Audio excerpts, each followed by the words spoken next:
ओम नमः शिवाय। हे त्रिलोकीनाथ महादेव, हे कल्याण स्वरूप भोलेनाथ, आज हम रुद्र संहिता के दिव्य पावन अध्याय का श्रवण आरंभ कर रही हूँ। परंतु इससे पहले हम सिर झुकाकर हृदय से गहरा पश्चाताप लेकर आपसे क्षमा याचना करती हूँ कि यदि अब तक की कथा वाचन में कोई त्रुटि रह गई हो, कोई शब्द मर्यादा से च्युत हुआ हो, तो हे शिव भगवान, आप उसे अपनी करुणा से मुझे क्षमा करें। हम जानते हैं शिव कथा केवल श्रवण नहीं, आत्मा का शुद्धिकरण है और रुद्र संहिता तो आपकी लीला का अमृत सागर है।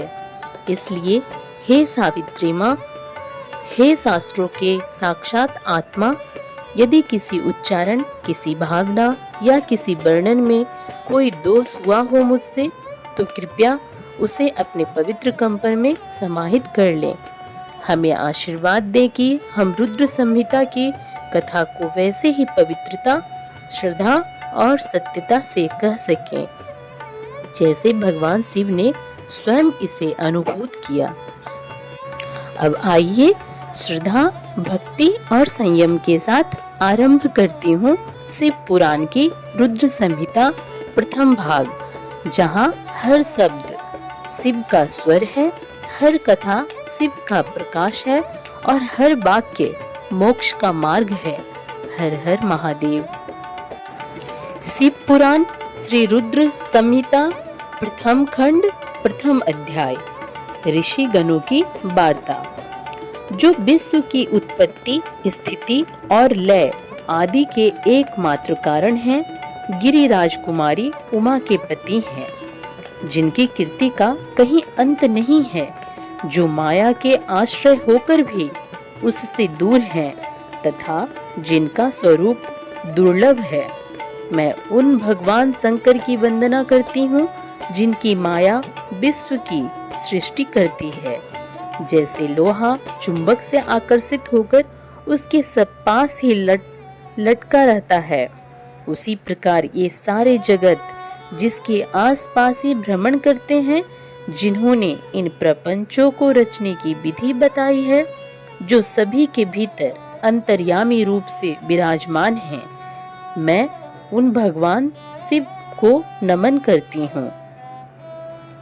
ऋषि जी बोले, हे सूत जी, आप हमसे भगवान शिव व पार्वती के परम उत्तम व दिव्य स्वरूप का वर्णन कीजिए। सृष्टि की रचना से पूर्व, सृष्टि के मध्य काल व अंत काल में महेश्वर किस प्रकार व किस रूप में स्थित होते हैं? सभी लोगों का कल्याण करने वाले भगवान शिव कैसे प्रसन्न होते हैं तथा प्रसन्न होने पर अपने भक्तों को कौन कौन से उत्तम फल देते हैं? हमने सुना है कि भगवान शिव महान दयालु हैं, अपने भक्तों को कष्ट में नहीं देख सकते। ब्रह्मा, विष्णु और महेश तीनों देवता शिव जी के अंग से ही उत्पन्न हुए हैं। हम पर कृपा कर शिव जी के प्राकट्य, देवी उमा की उत्पत्ति, शिव उमा विवाह, गृहस्थ धर्म एवं शिव जी के अनंत चरित्रों को सुनाइए। सूत जी बोले, हे ऋषियों, आप लोगों के प्रश्न पतित पावनी श्री गंगा जी के समान है। ये सुनने वालों, कहने वालों और पूछने वालों, इन तीनों को पवित्र करने वाले हैं। आपकी इस कथा को सुनने की आंतरिक इच्छा है, इसलिए आप धन्यवाद के पात्र हैं। ब्राह्मणों, भगवान शंकर का रूप साधु, राजसी और तामसी तीनों प्रकृति के मनुष्यों को सदा आनंद प्रदान करने वाला है। वे मनुष्य जिनके मन में कोई तृष्णा नहीं है, ऐसे महात्मा पुरुष भगवान शिव के गुणों का गान करते हैं, क्योंकि शिव की भक्ति मन और कानों को प्रिय लगने वाली और संपूर्ण मनोरथों को देने वाली है। हे ऋषियों, मैं आपके प्रश्नों के अनुसार ही शिव के चरित्रों का वर्णन करता हूँ। आप उसे आदर पूर्वक श्रवण करें। आपके प्रश्नों के अनुसार ही नारद जी ने अपने पिता ब्रह्मा जी से यही प्रश्न किया था।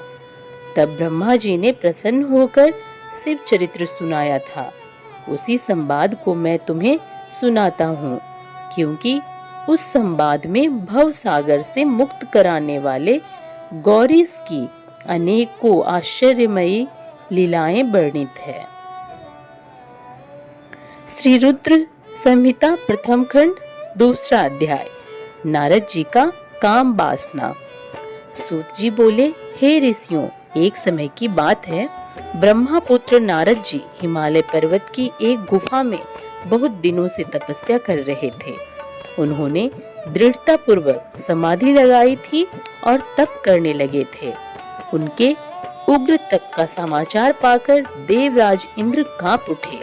उन्होंने सोचा कि नारद मुनि मेरे स्वर्गलोक के राज्य को छीनना चाहते हैं। यह ख्याल आते ही इंद्र ने उनकी तपस्या में विघ्न डालने की कोशिश की। उन्होंने कामदेव को बुलाया और कहने लगे, हे कामदेव, तुम मेरे परम मित्र एवं हितैषी हो।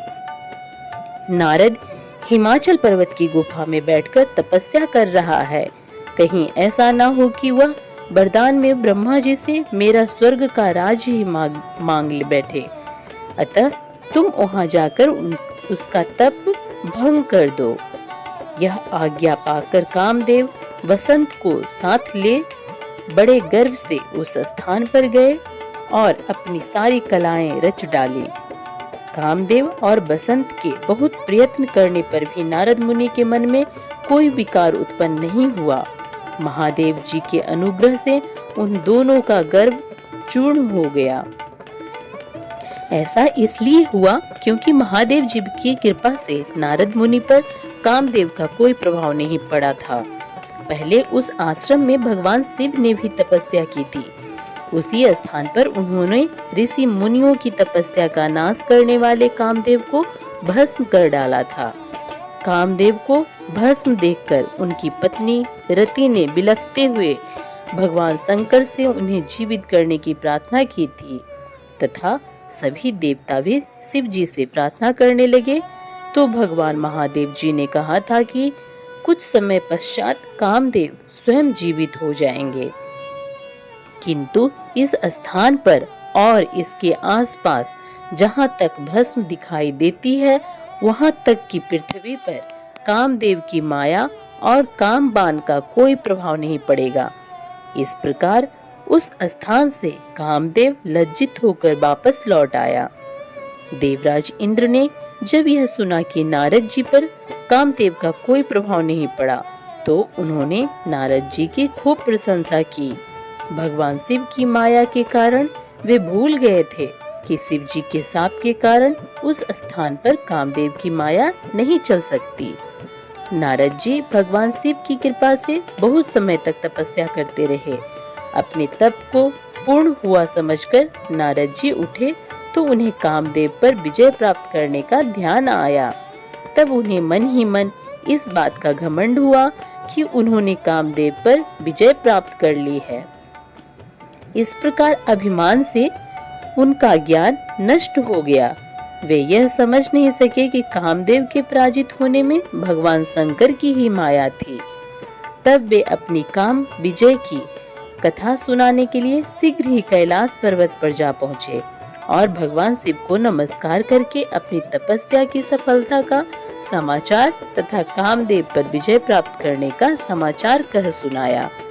यह सब सुनकर महादेव जी ने नारद की प्रशंसा करते हुए कहा, हे नारद जी, आप परम धन्य हैं, परंतु मेरी एक बात याद रखना कि यह समाचार किसी अन्य देवता को मत सुनाना, विशेषकर भगवान विष्णु से तो इस बात को कदापि न कहना। यह वृतांत सबसे छिपा कर रखने योग्य है। तुम मेरे प्रिय हो, इसलिए मैं तुम्हें यह आज्ञा देता हूँ कि यह बात किसी के सामने प्रकट मत करना। परंतु वे तो शिव की माया से मोहित हो चुके थे, इसलिए उनकी दी शिक्षा को ध्यान में न रखते हुए वे ब्रह्मलोक चले गए। वहां ब्रह्मा जी को नमस्कार कर बोले, मैंने अपने तपोबल से कामदेव को जीत लिया है। यह सुनकर ब्रह्मा जी ने भगवान शिव के चरणों का चिंतन करके सारा कारण जान लिया तथा अपने पुत्र नारद को यह सब किसी और से कहने के लिए मना कर दिया। नारद के मन में अभिमान के अंकुर उत्पन्न हो गए थे, जिसके फलस्वरूप उनकी बुद्धि नष्ट हो गई थी। वे तो तुरंत विष्णु लोक पहुंचकर भगवान विष्णु को यह सारा किस्सा सुनाना चाहते थे। अतः शीघ्र ही वे ब्रह्मलोक से चल दिए। नारद मुनि को आते देखकर भगवान विष्णु सिंहासन से उठ खड़े हुए। उन्होंने नारद को गले लगा लिया और आदर सहित आसन पर बैठाया। भगवान शिव के चरणों का स्मरण करके भगवान विष्णु ने नारद जी से पूछा, नारद जी, आप कहाँ से आ रहे हैं और इस लोक में आपका शुभागमन किस लिए हुआ है? यह सुनकर नारद जी ने अहंकार सहित अपने तप के पूर्ण होने एवं कामदेव पर विजय प्राप्त करने का समस्त हाल उन्हें कह सुनाया।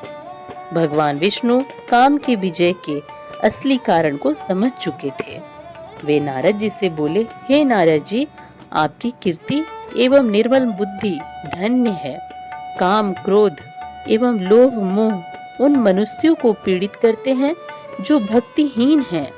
आप तो ज्ञान वैराग्य से युक्त एवं ब्रह्मचारी हैं, फिर भला यह काम आपका क्या बिगाड़ सकता था?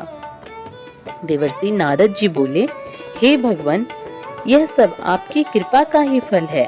आपकी कृपा के आगे कामदेव की क्या सामर्थ्य है जो मेरा कुछ बिगाड़ सके? मैं तो सदा ही निर्भय हूँ। इतना कहकर नारद जी विष्णु भगवान को नमस्कार कर वहां से चल दिए। श्री रुद्र संहिता प्रथम खंड तीसरा अध्याय। नारद जी का भगवान विष्णु से उनका रूप मांगना। सूत जी बोले, महर्षियों, नारद जी के चले जाने पर शिव जी की इच्छा से विष्णु भगवान ने एक अद्भुत माया रची। उन्होंने जिस ओर नारद जी जा रहे थे वहां एक सुंदर नगर बना दिया। वह नगर बैकुंठ लोक से भी अधिक रमणीय था। वहां बहुत से विहार स्थल थे। उस नगर के राजा का नाम शीलनिधि था। उस राजा की एक बहुत सुंदर कन्या थी। उन्होंने अपनी पुत्री के लिए स्वयंवर का आयोजन किया था। उनकी कन्या का वरण करने के लिए उत्सुक बहुत से राजकुमार पधारे थे। वहां बहुत चहल पहल थी। इस नगर की शोभा देखते ही नारद जी का मन मोहित हो गया। जब राजा शीलनिधि ने नारद जी को आते देखा तो उन्हें सादर प्रणाम करके स्वर्ण सिंहासन पर बैठाकर उनकी पूजा की। फिर अपनी देव सुंदरी कन्या को बुलाया, जिसने महर्षि के चरणों में प्रणाम किया। नारद जी से उसका परिचय कराते हुए शीलनिधि ने निवेदन किया, महर्षि, यह मेरी पुत्री श्रीमती है। इसके स्वयंवर का आयोजन किया गया है। इस कन्या के गुण दोषों को बताने की कृपा कीजिए। राजा के ऐसे वचन सुनकर नारद जी बोले, राजन, आपकी कन्या साक्षात लक्ष्मी है। इसका भावी पति भगवान शिव के समान वैभवशाली, त्रिलोक जयी, वीर तथा कामदेव को भी जीतने वाला होगा। ऐसा कहकर नारद मुनि वहां से चल दिए। शिव की माया के कारण वे काम के वशीभूत हो सोचने लगे कि राजकुमारी को कैसे प्राप्त करूं। स्वयंवर में आए सुंदर एवं वैभवशाली राजाओं को छोड़कर भला यह मेरा वरण कैसे करेंगी। वे सोचने लगे कि नारियों को सौंदर्य बहुत प्रिय होता है। सौंदर्य को देखकर ही श्रीमती मेरा वरण कर सकती है। ऐसा विचार कर नारद जी फिर विष्णु लोक में जा पहुँचे और उन्हें राजा शीलनिधि की कन्या के स्वयंवर के बारे में बताया तथा उस कन्या के साथ विवाह करने की इच्छा व्यक्त की। उन्होंने भगवान विष्णु से प्रार्थना की कि वे अपना रूप उन्हें प्रदान करें ताकि श्रीमती उन्हें ही वरण करे। सूत जी कहते हैं, महर्षियों, नारद मुनि की ऐसी बात सुनकर भगवान मधुसूदन हंस पड़े और भगवान शंकर के प्रभाव का अनुभव करके उन्होंने इस प्रकार उत्तर दिया। भगवान विष्णु बोले, हे नारद, वहां आप अवश्य जाइए। मैं आपका हित उसी प्रकार करूंगा जिस प्रकार पीड़ित व्यक्ति का श्रेष्ठ वैद्य करता है, क्योंकि तुम मुझे विशेष प्रिय हो। ऐसा कहकर भगवान विष्णु ने नारद मुनि को बानर का मुख तथा शेष अंगों को अपना मनोहर रूप प्रदान कर दिया। तब नारद जी अत्यंत प्रसन्न होते हुए अपने को परम सुंदर समझकर शीघ्र ही स्वयंवर में आ गए और उस राज्य सभा में जा बैठे। उस सभा में रुद्रगण ब्राह्मण के रूप में बैठे हुए थे। नारद जी का बानर रूप केवल कन्या और रुद्रगणों को ही दिखाई दे रहा था। बाकी सबको नारद जी का वास्तविक रूप ही दिखाई दे रहा था। नारद जी मन ही मन प्रसन्न होते हुए श्रीमती की प्रतीक्षा कर रहे थे। हे ऋषियों, वह कन्या हाथ में जयमाला लिए अपनी सखियों के साथ स्वयंवर में आई। उसके हाथों में सोने की सुंदर माला थी। वह शुभ लक्षणा राजकुमारी लक्ष्मी के समान अपूर्व शोभा पा रही थी। नारद मुनि का भगवान विष्णु जैसा शरीर और बानर जैसा मुख देख वह कुपित हो गई और उनकी ओर से दृष्टि हटाकर मनोवांछित वर की तलाश में आगे चली गई। सभा में अपने मनपसंद वर को ना पाकर वह उदास हो गई। उसने किसी के भी गले में वरमाला नहीं डाली। तभी भगवान विष्णु राजा की वेशभूषा धारण कर वहां आ पहुंचे। विष्णु जी को देखते ही उस परम सुंदरी ने उनके गले में वरमाला डाल दी। विष्णु जी राजकुमारी को साथ लेकर तुरंत अपने लोक को चल गए। यह देखकर नारद जी विचलित हो गए। तब ब्राह्मणों के रूप में उपस्थित रुद्रगणों ने नारद जी से कहा, हे नारद जी, आप व्यर्थ ही काम से मोहित हो सौंदर्य के बल से राजकुमारी को पाना चाहते हैं। पहले जरा अपना बानर के समान मुख तो देख लीजिए। सूत जी बोले। यह वचन सुनकर नारद जी को बड़ा आश्चर्य हुआ। उन्होंने दर्पण में अपना मुंह देखा।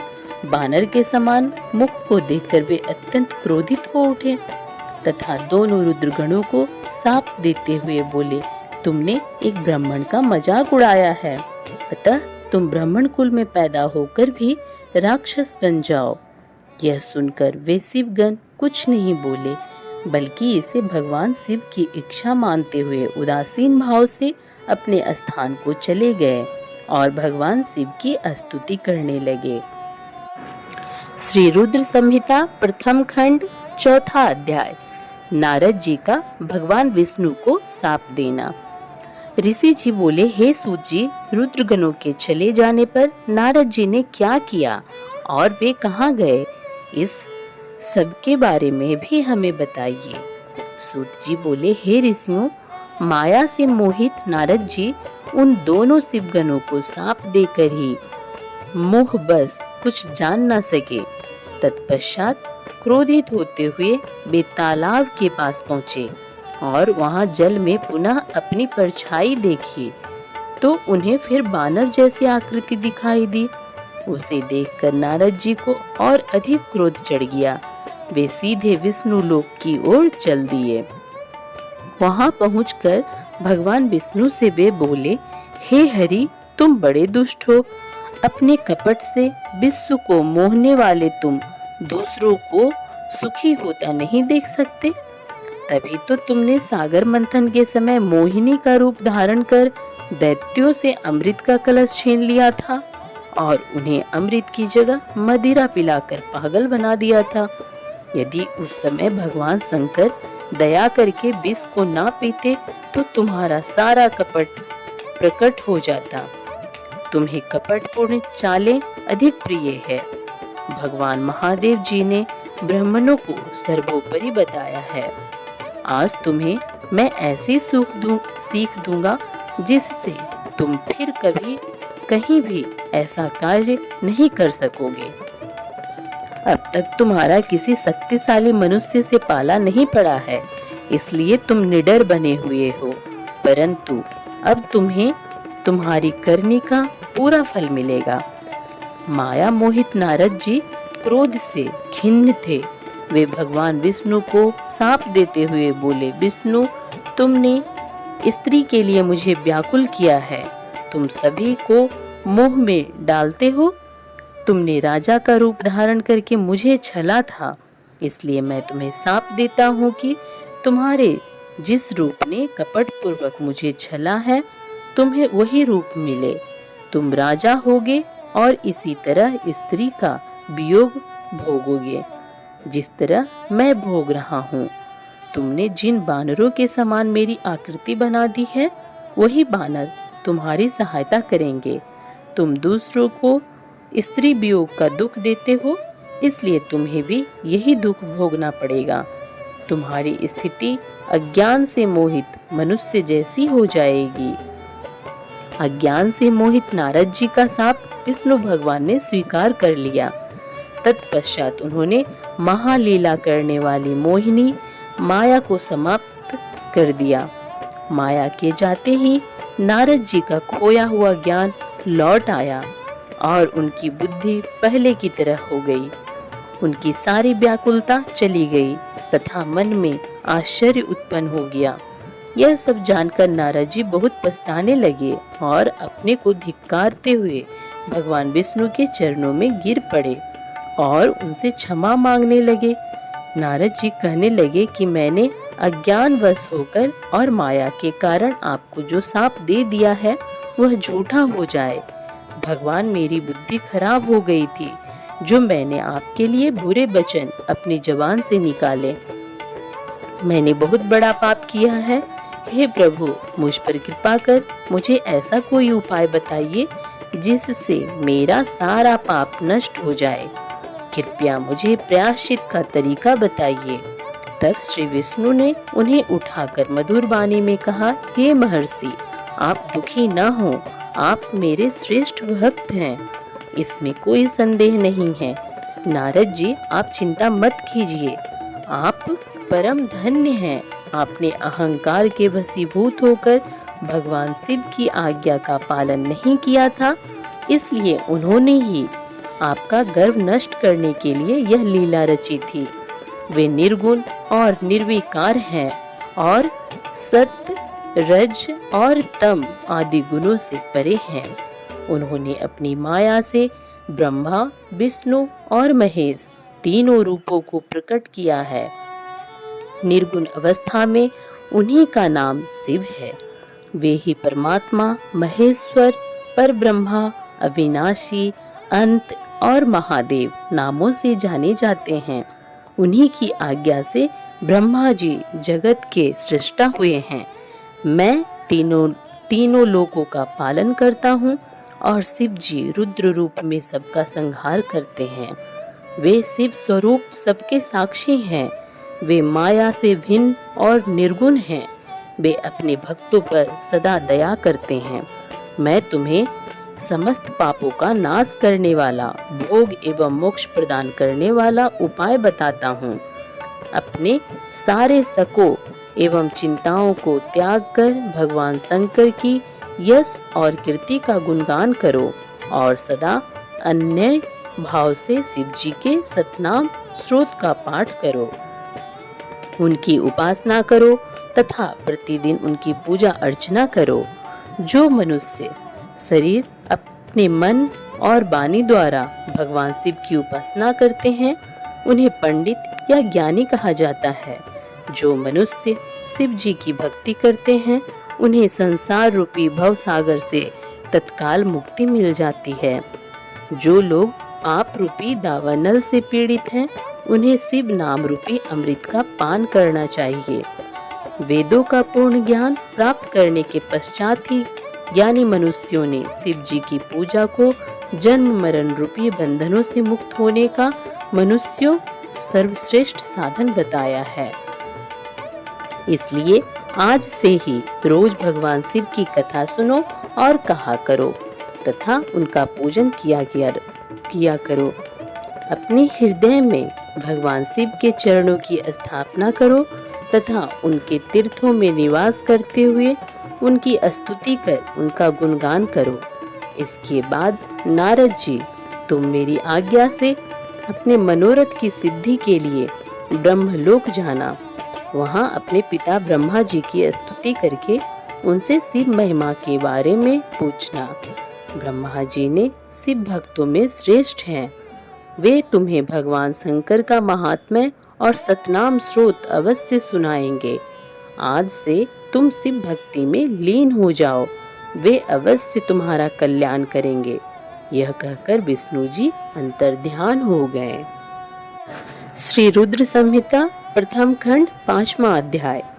नारद जी का शिव तीर्थों में भ्रमण व ब्रह्मा जी से प्रश्न। सूत जी बोले, महर्षियों, भगवान हरि के अंतर्ध्यान हो जाने पर मुनि श्रेष्ठ नारद जी शिवलिंगों का भक्ति पूर्वक दर्शन करने के लिए निकल गए। इस प्रकार भक्ति मुक्ति देने वाले अनेक शिवलिंगों के उन्होंने दर्शन किए। जब उन रुद्रगणों ने नारद जी को वहां देखा तो वे दोनों गण अपने साप की मुक्ति के लिए उनके चरणों पर गिर पड़े और उनसे प्रार्थना करने लगे कि वे उनका उद्धार करें। नारद मुने, हम आपके अपराधी हैं। राजकुमारी श्रीमती के स्वयंवर में आपका मन माया से मोहित था। उस समय भगवान शिव की प्रेरणा से आपने हमें शाप दे दिया था। अब आप हमारी जीवन रक्षा का उपाय कीजिए। हमने अपने कर्मों का फल भोग लिया है। कृपा कर हम पर प्रसन्न होकर हमें शाप मुक्त कीजिए। नारद जी ने कहा, हे रुद्रगणों, आप महादेव के गण हैं एवं सभी के लिए आदरणीय हैं। उस समय भगवान शिव की इच्छा से मेरी बुद्धि भ्रष्ट हो गई थी, इसलिए मोहवश मैंने आपको शाप दे दिया था। आप लोग मेरे इस अपराध को क्षमा कर दें, परंतु मेरा वचन झूठा नहीं हो सकता, इसलिए मैं आपको शाप से मुक्ति का उपाय बताता हूँ। मुनिवर, विश्रवा के वीर्य द्वारा तुम एक राक्षसी के गर्भ में जन्म लोगे। समस्त दिशाओं में रावण और कुंभकर्ण के नाम से प्रसिद्धि पाओगे। राक्षस राज का पद प्राप्त करोगे। तुम बलवान व वैभव से युक्त हो जाओगे। तुम्हारा प्रताप सभी लोकों में फैलेगा। समस्त ब्रह्मांड के राजा होकर भी भगवान शिव के परम भक्तों में हो जाओगे। भगवान शिव के ही दूसरे स्वरूप श्री विष्णु के अवतार के हाथों से मृत्यु पाकर तुम्हारा उद्धार होगा तथा फिर अपने पद पर प्रतिष्ठित हो जाओगे। सूत जी कहने लगे कि इस प्रकार नारद जी का कथन सुनकर वे दोनों रुद्रगण प्रसन्न होते हुए वहां से चले गए और नारद जी भी आनंद से सरोवर होकर मन ही मन शिव जी का ध्यान करते हुए शिव तीर्थों का दर्शन करने लगे। इस प्रकार भ्रमण करते करते वे शिव की प्रिय नगरी काशीपुरी में पहुँचे और काशीनाथ का दर्शन कर उनकी पूजा उपासना की। श्री नारद जी शिव जी की भक्ति में डूबे उनका स्मरण करते हुए ब्रह्मलोक को चले गए। वहां पहुंचकर उन्होंने ब्रह्मा जी को आदर पूर्वक नमस्कार किया और उनकी स्तुति करने लगे। उस समय उनका हृदय शुद्ध हो चुका था और उनके हृदय में शिव जी के प्रति भक्ति भावना ही थी और कुछ नहीं। नारद जी बोले, हे पितामह, आप तो परम ब्रह्मा परमात्मा के स्वरूप को अच्छी प्रकार से जानते हो। आपकी कृपा से मैंने भगवान विष्णु के महात्म्य का ज्ञान प्राप्त किया है एवं भक्ति मार्ग, ज्ञान मार्ग, तपो मार्ग, दान मार्ग तथा तीर्थ मार्ग के बारे में जाना है, परंतु मैं शिव तत्व के ज्ञान को अभी तक नहीं जान पाया हूँ। मैं उनकी पूजा विधि को भी नहीं जानता हूँ, अतः आप उनके बारे में सभी कुछ जानना चाहता हूँ। मैं भगवान शिव के विभिन्न चरित्रों, उनके स्वरूप तथा वे सृष्टि के आरंभ में, मध्य में किस रूप में थे, उनकी लीलाएं कैसी होती हैं और प्रलय काल में भगवान शिव कहाँ निवास करते हैं, उनका विवाह तथा उनके पुत्र कार्तिकेय के जन्म आदि की कथाएं मैं आपके मुख से सुनना चाहता हूँ। भगवान शिव कैसे प्रसन्न होते हैं और प्रसन्न होने पर क्या क्या प्रदान करते हैं, इस संपूर्ण वृतांत को मुझे बताने की कृपा करें। अपने पुत्र नारद की ये बातें सुनकर पितामह ब्रह्मा बहुत प्रसन्न हुए। तो शिव भक्तों, हमने आज जो भी रुद्र संहिता की अमृत कथा का श्रवण किया वह आपकी ही कृपा का प्रसाद है। यदि कहीं कोई वर्णन अल्प रहा हो, यदि कोई भावनाएं शब्दों में ना उतर पाई हो, तो हे नीलकंठ, आप अपने करुणा सागर से उन्हें पूर्ण करें। हम कथावाचक और आप श्रोता, ऐसा कभी नहीं हो सकता, क्योंकि सच्चा श्रोता तो शिव स्वयं है, जो अपने भक्तों के अंतःकरण की ध्वनि सुनते हैं। हे सावित्री माँ, हे शावे माँ, आपकी कृपा से ही यह ज्ञान हमारे भीतर प्रवाहित हुआ है। आपके बिना तो यह कथा केवल शब्द होती, आपने उसे जीवंत बनाया है। आपके चरणों में हमारी अनंत आस्था है। हे महादेव, जैसे आपने अपने रुद्र रूप से संसार को रक्षा का वचन दिया, वैसे ही इस कथा के माध्यम से हम सब के अंतर के रावण, काम, लोभ, मोह, अहंकार का संहार करें और हमारे हृदय में शिव तत्व का उदय करें। हे कृपालु, आपको मेरा नमन है। हर हर महादेव। ओम नमः शिवाय।